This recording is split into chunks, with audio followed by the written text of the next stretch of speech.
Coucou tout le monde, j'espère que vous allez bien. Je vous retrouve pour une petite vidéo, donc un petit retour sur les lectures que j'ai effectuées ces derniers temps. Je suis toujours pas assidue sur ma chaîne, comme vous l'aurez constaté, mais je vous avoue clairement qu'entre les stages, la formation, les évals, etc., plus la maison, c'est un peu compliqué ces derniers temps, donc je vous prie de m'excuser. J'espère que ça vous gêne pas trop, et puis ben, si c'est le cas... désolée, mais voilà, enfin, j'ai une vie de famille, j'ai une vie professionnelle, j'ai... Voilà. Là, je vous l'ai déjà dit 150 000 fois, la chaîne c'est à loisir, donc je vous remercie de me suivre, en tout cas, de montrer que vous êtes là en mettant des petits pouces en l'air, des petits commentaires, en vous abonnant, ça me fait toujours autant plaisir, et j'essaie d'être assidue, mais c'est vraiment très compliqué. Bref, donc je me dis, voilà, j'ai un petit peu de temps, donc là on est mercredi soir, il est 20 h, David est au lit, donc j'ai un petit peu de temps, la luminosité n'est pas forcément méga top, mais bon, on va faire avec les lumières, j'ai allumé mes deux lumières de ma pièce de vie, je peux pas faire mieux. Donc voilà, je vais vous parler de 5 livres que j'ai lus là dernièrement, parce que sinon trop ça fera trop. Voilà, donc on va partir sur les 5 livres là, et j'essaierai de vous en donner une note sur les nouvelles lectures et vous faire un bilan du mois de septembre des lectures que j'ai eues.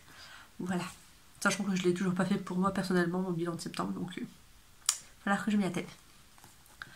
Le premier livre que je vais vous présenter, c'est Les Tribulations d'une caissière de Anna Sam, chez le livre de poche. Voilà, donc c'est ma voisine qui me l'a prêté en me disant que j'allais rigoler. Pour le défi lecture, il me fallait un livre avec dans le titre le nom d'un métier. Donc voilà, ça tombe très bien, nous avons caissière. Dans le livre, on va suivre Anna qui a 28 ans. Elle rêvait d'être autrice, je crois. Voilà, enfin bref.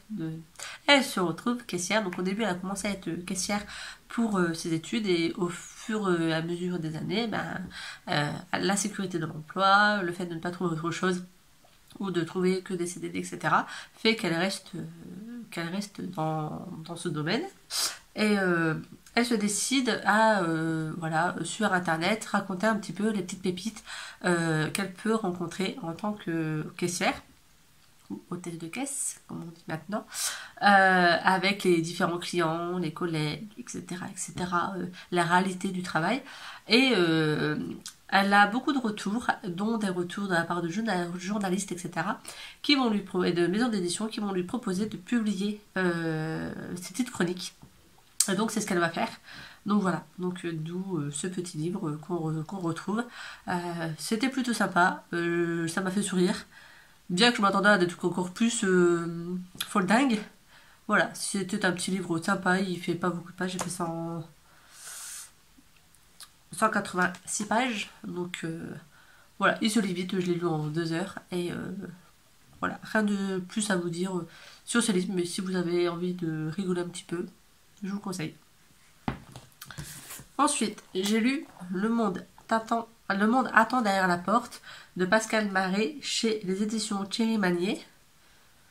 Donc ce livre, je l'ai acquis à une vente de la bibliothèque. Voilà, quand la bibliothèque vend les livres qui ne sortent plus depuis un moment, pour permettre d'en racheter à nouveau et de renouveler ses stocks, tout simplement.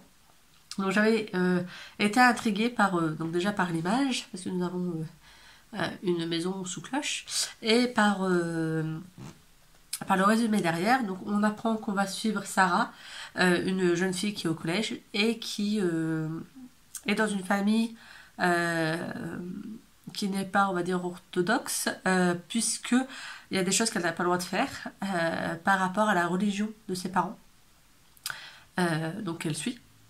Et on va se rendre compte que elle n'est pas forcément d'accord avec les mœurs de ses parents, et que il y a des choses qu'elle voudrait, elle voudrait découvrir et être comme les jeunes filles de son âge.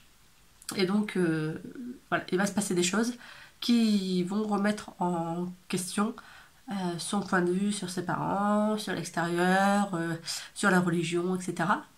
Donc voilà, donc elle va un peu tout remettre en cause, et voilà, j'ai trouvé cette histoire très intéressante. C'est un livre qui fait 200 pages, à peine, 195. Voilà, donc c'est aussi un petit livre qui se lit très rapidement. On comprend bien toutes les notions qu'il y a derrière. C'est un livre à la portée de tout le monde, et également des jeunes. Donc voilà, j'ai beaucoup aimé, je le recommande et je vous en dirai pas plus sinon je vais vous spoiler.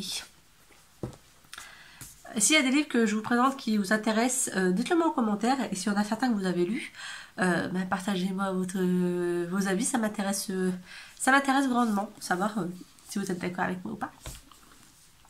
Ensuite j'ai lu, donc là c'est plutôt une nouveauté, Eve of Man de Giovanni et Tom Fletcher chez les éditions Milan. Je l'ai trouvé d'occasion à Easy Cash, donc à 9,99 alors que normalement il coûte 17,90 €. Il est en parfait état. Donc comment vous dire, j'ai craqué. Voilà.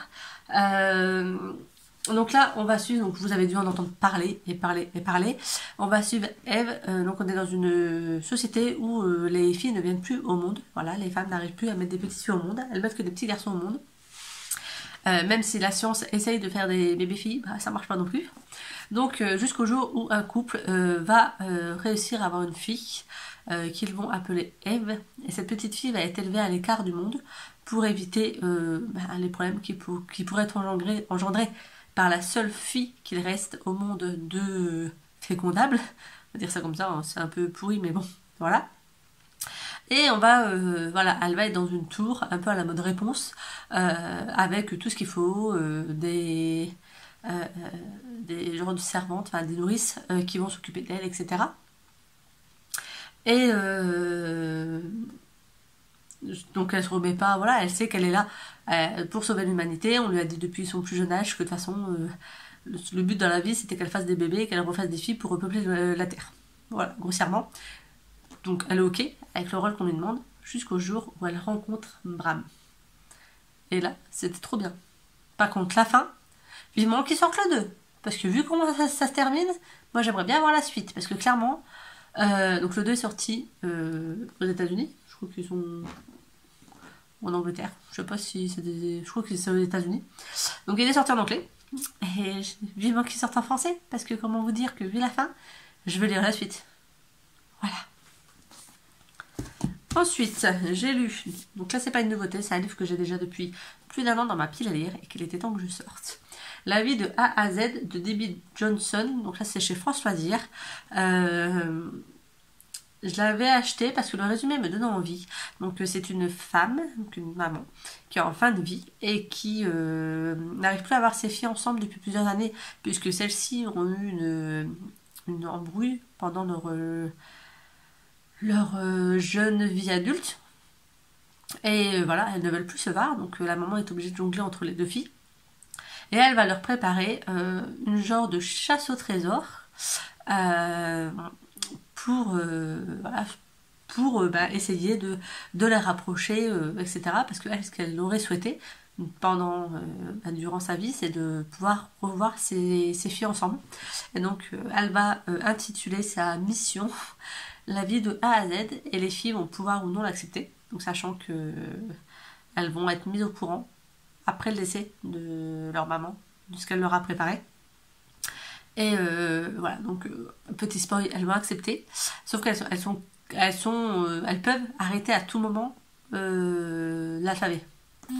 Donc je vous laisserai découvrir si elles vont être jusqu'à la fin ou pas. J'ai beaucoup aimé, j'ai ri, j'ai pleuré. Faut être honnête dans la vie. C'était vraiment un petit bouquin très sympa sur la famille, sur la relation mère-enfant, sur la jeunesse de nos mamans qui nous est clairement inconnue, hein, parce que ma maman c'est ma maman, ce qu'elle a fait quand elle était petite, je sais pas trop quoi. Donc voilà, ses sentiments, et puis les sentiments qu'elle a eu par rapport à ses enfants, quand elle les a eus, quand ses enfants ont rencontré des difficultés, etc. Voilà, on découvre aussi cette partie cachée de la vie de nos mamans. Et j'ai trouvé ça super intéressant. Et franchement, je vous le recommande parce que c'est un bon petit bouquin voilà, qui est très sympathique.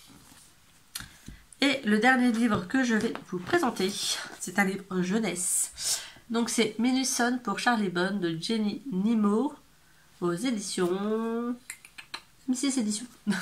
M6 Éditions. Donc c'est un tome 1. Je ne savais pas, mais il y a 5 tomes, je crois, 5 ou 6 tomes. Mais je crois qu'il n'y en a que 3 ou 4 qui ont été mis en français. Ouais. Donc vu mon niveau d'anglais, ça va être compliqué de lire la suite. Lire la suite en français, oui, mais ceux qui n'ont pas été traduits, Ok, sachant que ça date de... C'est pas tout récent, hein. De 2002. Donc ça sortira jamais en français, clairement.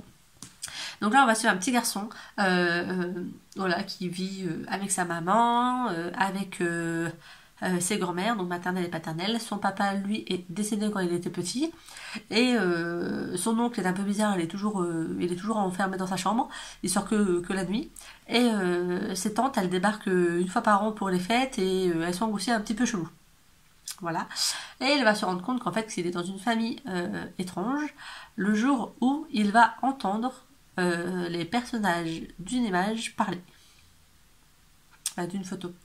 Les personnages d'une photo parler. Et en fait, il s'avère que c'est une genre de famille de magiciens, sorciers, enfin je sais pas trop. Enfin, c'est une famille avec des dons. Et voilà, si son oncle est bizarre et ses tantes sont bizarres, c'est parce que tout le monde a un don. Et donc lui va devoir intégrer une nouvelle école pour apprendre à apprivoiser son don, etc.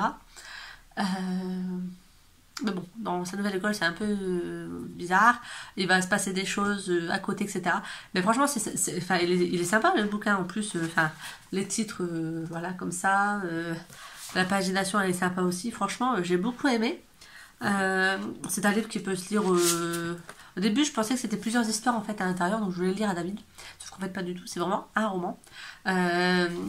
Donc voilà, il y a une suite clairement, mais je suis pas sûre de le lire. Je l'avais trouvé pareil à EasyCash à 1€.